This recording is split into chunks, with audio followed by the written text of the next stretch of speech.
Gesture, enthusiastic, open arms. 7 goals. 7. Germany didn't just open their World Cup 2026 campaign on Sunday night. They obliterated it. They shattered a record that had stood for decades, put on the most clinical attacking display this tournament has seen, and left Curaçao's very first World Cup appearance looking like a nightmare. But here's the question burning in my mind. Is this Germany team as unstoppable as that scoreline suggests? Or did Julian Nagelsmann just draw the perfect opening hand? Gesture, point forward emphatically. Welcome to SoccerVault, the channel that breaks down every World Cup match with the honesty and intensity this sport deserves. Today, we are taking apart Germany's historic 7-1 demolition of Curaçao at the NRG Stadium in Houston. Stay with me, because this one is bigger than you think. Before a ball was kicked in Group E, this was the most lopsided matchup on paper in the entire 2026 World Cup draw. Germany, under Julian Nagelsmann, arrived as one of the genuine title contenders, a side that had scored 18 goals in their last 5 international matches before this tournament, playing the kind of high-tempo, high-press combination football that tears defenses apart at the seams. The engine of that machine, the extraordinary partnership of Florian Wirtz and Jamal Musiala, 2 young, electric, generationally gifted attacking midfielders who have become the most feared duo in international football right now. On the other side, Curaçao, a nation of just 160,000 people, making their historic debut on the biggest stage in world football. Let that number sit for a second. 160,000 people sending a team to the World Cup.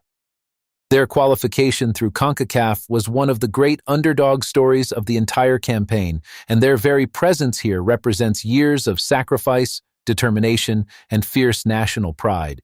But nothing in football prepares you for facing Germany at full power at NRG Stadium under World Cup floodlights in front of 70,000 fans. Nothing. Gesture, count on fingers. Here is exactly how Nagelsmann set this up, because the tactical picture is just as impressive as the scoreline. Germany lined up in a trademark 4-2-3-1 formation. Joshua Kimmich and Toni Kroos anchored the deeper midfield. Florian Wirtz operated centrally behind the striker. Jamal Musiala drifted dangerously from the right. Leroy Sané gave pace and width on the left, and Kai Havertz played the target man role up front. Crucially, Kimmich pushed high from right back throughout the match, giving Germany a constant numerical advantage in the final third.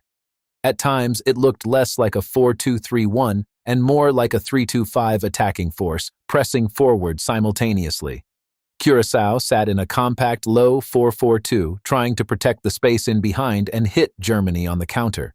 Against certain teams, that is a perfectly legitimate strategy. Against this Germany side, it was never going to work. Gesture, fist pump. Within 6 minutes, the rout had already begun. Felix Nmecha put Germany ahead with a stunning individual goal, a lovely 1-2 with Wirtz on the edge of the box, then a curling finish that bent around his marker and into the far post. Pure class from the Borussia Dortmund midfielder. Gesture, shrug in disbelief. But then, in the 21st minute, the script flipped. Livano Comenencia stepped up and slotted home for Curaçao, their very first ever. In a World Cup, the entire Curaçao bench flooded the touchline. Players were in tears. Back on that 160,000-person island, an entire nation watched their team score at a World Cup for the very first time in history. The crowd at NRG Stadium, even the German fans, rose to give a standing ovation. That moment right there, that is exactly why we love this sport. You cannot manufacture that. Germany composed themselves quickly. Nico Schlotterbeck powered home a header from a corner in the 38th minute to restore the 2-goal advantage. Then, right on the stroke of halftime, Kai Havertz stepped up and converted a penalty after Nmecha was brought down in the box by Richardly Bazoer. 3-1 at the break. Match effectively done. Gesture, enthusiastic, open arms.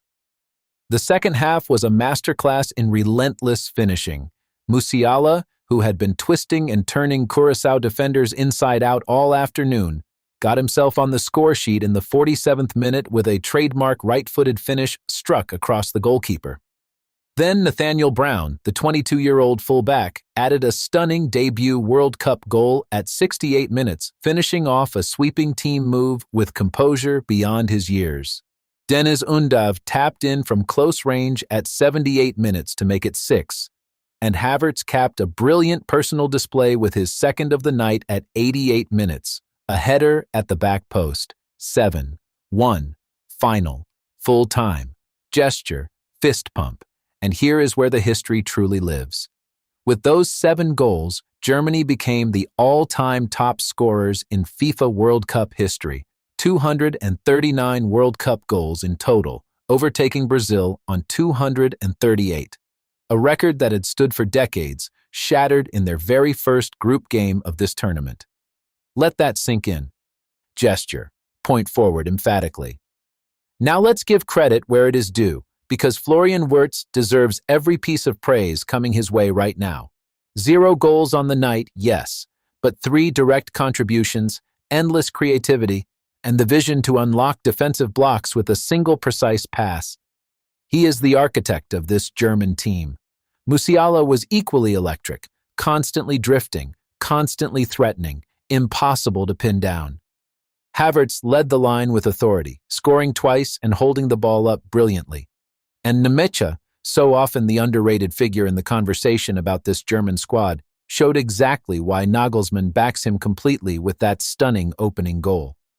Gesture, lean forward, serious. Here is my hot take. And I know some of you are going to push back on this hard. Yes, Germany's 7-1 win was historic. Yes, breaking the all-time World Cup scoring record in your opening group match is extraordinary. But I am not ready to call this team the tournament favorites just yet. Because Curaçao, with all the respect in the world, are the weakest team in this entire competition. Not by a small margin, by a significant one.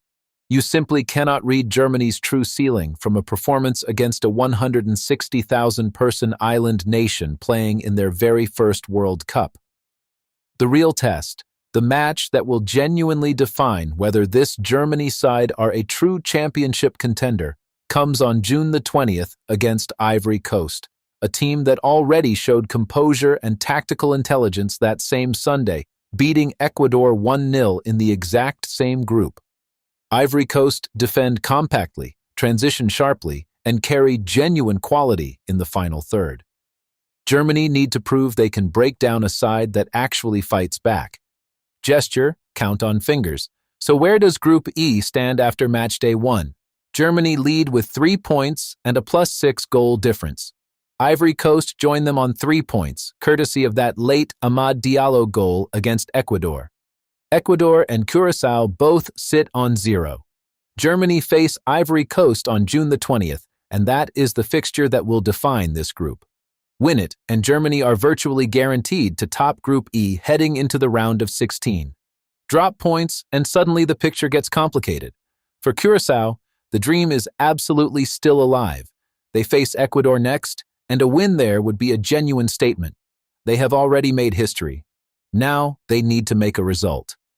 Gesture, both hands up, excited Germany. 7 goals, a world record, and a tiny Caribbean island writing themselves into the history books for eternity, all in 90 extraordinary minutes under the Houston lights on Sunday night. This is what the World Cup is about. This is why we are here every single day, breaking down every match for you on SoccerVault. Smash that like button right now, subscribe to SoccerVault, and drop your take in the comments below. Is Germany the team to beat at World Cup 2026? I need to hear from you. Let's go.